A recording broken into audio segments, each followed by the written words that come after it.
Welcome to MCVC channel. इस video में हम पढ़ेंगे गंगा नदी तंत्र। गंगा नदी तंत्र को पढ़ने से पहले हम देखते हैं कि इस नदी की उत्पत्ति कैसे होती है। सबसे पहले अलकनंदा नदी सतोपंथ हिमानी से निकलती है। इसी अलकनंदा नदी के तट पर बद्रीनाथ मंदिर स्थित है। आगे चलने पर इस नदी में धौली गंगा नदी आकर मिलती है। धौली गंगा अलकनंदा से विष्णुप्रयाग में मिलती है और आगे चलने पर पिंडार नदी अलकनंदा से कर्णप्रयाग में मिलती है। थोड़ा और आगे चलने पर मंदाकिनी अलकनंदा नदी से रुद्रप्रयाग में मिलती है। प्रसिद्ध केदारनाथ मंदिर मंदाकिनी नदी के तट पर स्थित है। भागीरथी नदी गौमुख के निकट गंगोत्री हिमानी से निकलती है। गंगा अपना नाम देवप्रयाग में प्राप्त करती है, जहां भागीरथी अलकनंदा से मिलती है। गंगा नदी भारत की सबसे लंबी नदी है। इसकी कुल लंबाई 2525 किलोमीटर है। भारत में 2071 किलोमीटर है। शेष बांग्लादेश में है। अलकनंदा नदी में धौली गंगा, पिंडारी नदी, मंदाकिनी, भागीरथी यह सभी नदी मिलती हैं, परंतु गंगा नदी किन दो नदियों के मिलने से बनी है, यह कैसे याद करें, इसके लिए एक ट्रिक है। अलका एक लड़की है, वह देवताओं को देख के भागी। मान लीजिए कि अलका एक लड़की है, वह देवताओं को देखकर भाग गई, तो इसकी ट्रिक है अलका देवताओं को देख भागी। अलका से बना अलकनंदा, देवताओं को हम देवप्रयाग स्थान जहाँ पे मिल रही हैं, और देख भागी से बनी भागीरथी। अलकनंदा और भागीरथी ये दो नदियाँ देवप्रयाग में मिल रही हैं, जहाँ से गंगा अपना नाम प्राप्त करती है, गंगा नदी बनती है। ठीक है आराम से। अब गंगा नदी तंत्र के बारे में विस्तार से जानते हैं। गंगा नदी उत्तराखंड, उत्तर प्रदेश, बिहार होती हुई पश्चिम बंगाल जाती है। पश्चिम बंगाल के फरक्का में यह नदी दो धाराओं में बट जाती है, हुगली और भागीरथी।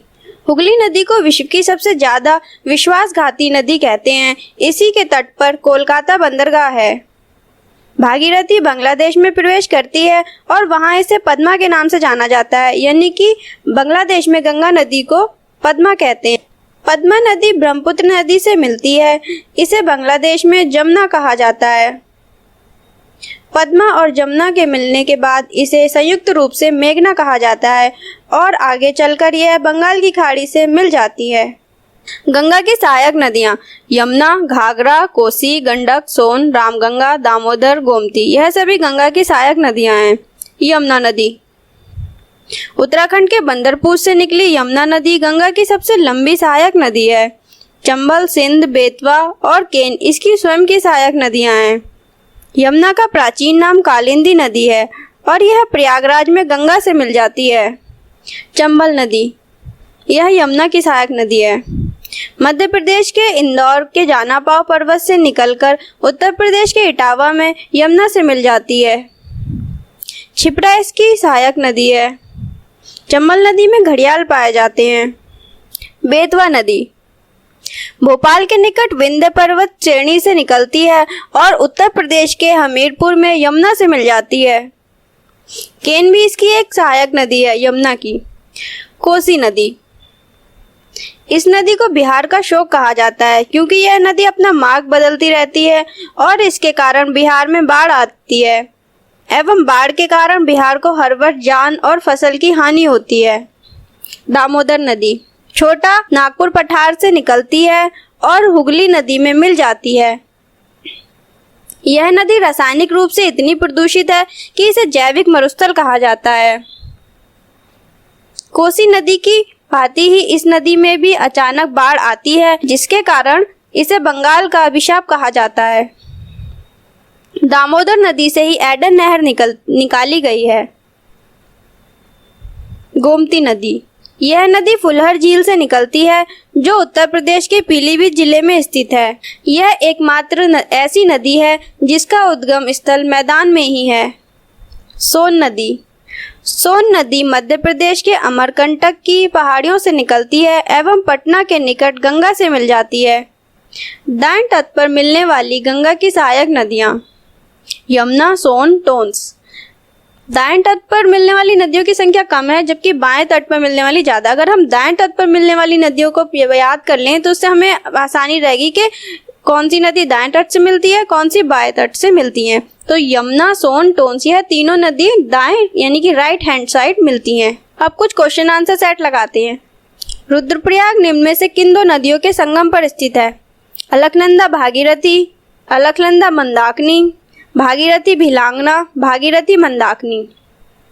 अलकनंदा भागीरथी, दोस्तों ये हमने ट्रिक से याद किया था। अलका देवताओं को देख भागी, यानी कि अलकनंदा और भागीरथी जहाँ मिलते हैं वह स्थान देवप्रयाग है, तो यह ऑप्शन नहीं होगा। अलकनंदा मंदाकिनी यह हो सकता है। भागीरथी भिलांगना, भिलांगना ऐसा कुछ हमने पढ़ा नहीं है। भागीरथी मंदाकिनी यह भी नहीं था, तो इसका सही आंसर होगा अलकनंदा मंदाकिनी। अलकनंदा मंदाकिनी रुद्रप्रयाग में मिलती हैं। नेक्स्ट क्वेश्चन, निम्न नदियों में से कौन एक यमुना की सहायक नदी नहीं है? बेतवा, चंबल, केन, रामगंगा। तो बेतवा, चंबल, केन यह सब तो यमुना की सहायक नदियां हैं। इसका मतलब रामगंगा नहीं है। यह किसकी है? गंगा की। क्षिप्रा नदी निम्न में से किसकी सहायक नदी है? गोदावरी, चंबल, महानदी, नर्मदा। तो क्षिप्रा नदी जो है यह चंबल की सहायक नदी है। निम्न में से कौन सी नदी गंगा के बाएं किनारे पर नहीं मिलती है? यमुना, गोमती, घाघरा, कोसी। बाएं किनारे पर नहीं मिलती है, इसका मतलब है कि दाएं किनारे पर मिलती होगी। और हमने पढ़ा था दाएं किनारे पर मिलने वाली सिर्फ 3 नदियां थी, यमुना, सोन और टोंस। तो इसका सही आंसर हुआ यमुना। गंगा नदी एकमात्र सहायक नदी जिसका उद्गम मैदान में है। सोन, शारदा, गोमती, रामगंगा। तो इसका सही आंसर है गोमती नदी। भारत के किस राज्य में फुलहर झील स्थित है? मध्य प्रदेश, उत्तराखंड, उत्तर प्रदेश, बिहार। इसका सही आंसर है उत्तर प्रदेश। उत्तर प्रदेश में फुलहर झील और जहां से गोमती नदी निकलती है।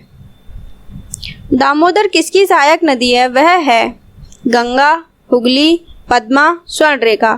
तो दामोदर किसकी सहायक नदी है? हुगली की। यह हुगली की सहायक नदी है। गंगा नदी उदाहरण है पूर्ववर्ती, अनुवर्ती, क्रमवर्ती, निम्न में से कोई नहीं। इसका मतलब है कि हिमालय के बनने से पहले जो नदियां बहती थी उन्हें पूर्ववर्ती कहते हैं, और हिमालय के बाद जो नदियां बहती हैं उन्हें अनुवर्ती कहते हैं। तो गंगा नदी पुरानी नदी है, इसे इसका सही आंसर है पूर्ववर्ती। गंगा की कौन सी सहायक नदी उत्तर वाहिनी है? कोसी, घाघरा, सोन, गंडक। गंगा की सहायक उत्तर वाहिनी नदी सोन नदी है, क्योंकि यह उत्तर की दिशा में बहती है। निम्न नहरों में से किसे दामोदर नदी से निकाला गया है? सरहिंद, एडन नहर, बिस्ट दोआब नहर, ईस्टर्न ग्रे नहर। इसका सही आंसर है एडन नहर। हमने पढ़ा था दामोदर नदी से कौन सी नहर निकलती है? एडन नहर। भारत की निम्नलिखित नदियों में से किसे जैविक मरुस्थल कहते हैं? दामोदर नदी, हुगली नदी, सोन नदी, निम्न में से कोई नहीं। इसका सही आंसर है दामोदर नदी। बेतवा नदी मिलती है गंगा, यमुना, सोन, ब्रह्मपुत्र। बेतवा नदी की सहायक नदी है? यमुना की। बांग्लादेश में प्रवेश करने के बाद गंगा को किस नाम से जाना जाता है? लोहित, काली गंगा, पद्मा, नबगंगा। इसका सही आंसर है पद्मा। यदि आप घड़ियाल को उसके प्राकृतिक आवास में देखना चाहते हैं तो निम्न में से किस स्थान पर जाना सबसे सही है? भीतरकनिका मैंग्रोव, चंबल नदी, पुलिकट झील, दीपर झील। इसका सही आंसर है चंबल नदी। हमने पढ़ा था कि चंबल नदी में घड़ियाल पाए जाते हैं, तो इसलिए चंबल नदी इसका सही आंसर। Thanks for watching.